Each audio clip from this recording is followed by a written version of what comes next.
মুন্সিগঞ্জের সিরাজদিখানে আগাম আলু উত্তোলন করেছে কয়েকজন কৃষক।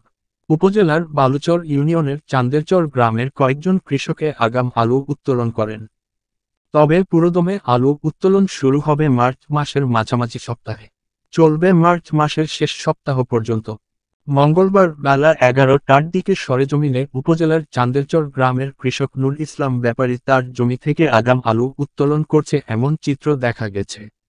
এছাড়া উপজেলার বিভিন্ন ইউনিয়নে কয়েক মাস পরে আলু উত্তোলন শুরু করবে, তাই কৃষকেরা জমিগুলোতে পরিচর্যা করছেন। চান্দেরচর গ্রামের কৃষক নুর ইসলাম ব্যাপারী বলেন, আমি 25 বিঘা জমিতে আলু রোপণ করেছি, ইতোমধ্যে 3.5 বিঘা জমির আলু তুলে বাজারে বিক্রি করে দিয়েছি।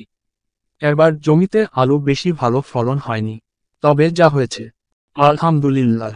শ্যামবাজার পাইকারি আড়তে বর্তমান আলুর বস্তা বিক্রি হচ্ছে 2600 থেকে 2800 টাকা দরে। আগাম আলু তুলে বিক্রি করছি এবং প্রতি কেজি 48 থেকে 50 টাকা দাম পাচ্ছি। এতে দাম ভালো পাওয়া যায়, অন্যান্য কৃষকের চেয়ে একটু বেশি লাভবান হওয়া যায়, তাই আগাম আলু রোপণ করি। খাসকান্দি ব্লকের উপসহকারী কৃষি কর্মকর্তা তামান্না ইয়াসমিন বলেন, আমার ব্লকে প্রায় 50 হেক্টর আগাম আলু রোপণ করে থাকেন কয়েকজন কৃষক। সেই আলু জমিতে থাকা অবস্থায় অল্প অল্প করে উত্তোলন করে বেশি দামে বিক্রি করে থাকেন। এতে করে কৃষকরা বেশ লাভবান হয়, সেজন্যই তারা প্রতিবছর আগাম আলু রোপণ করে থাকেন। এবার ফলন একটু কম হলেও বেশি দাম পাচ্ছে তারা।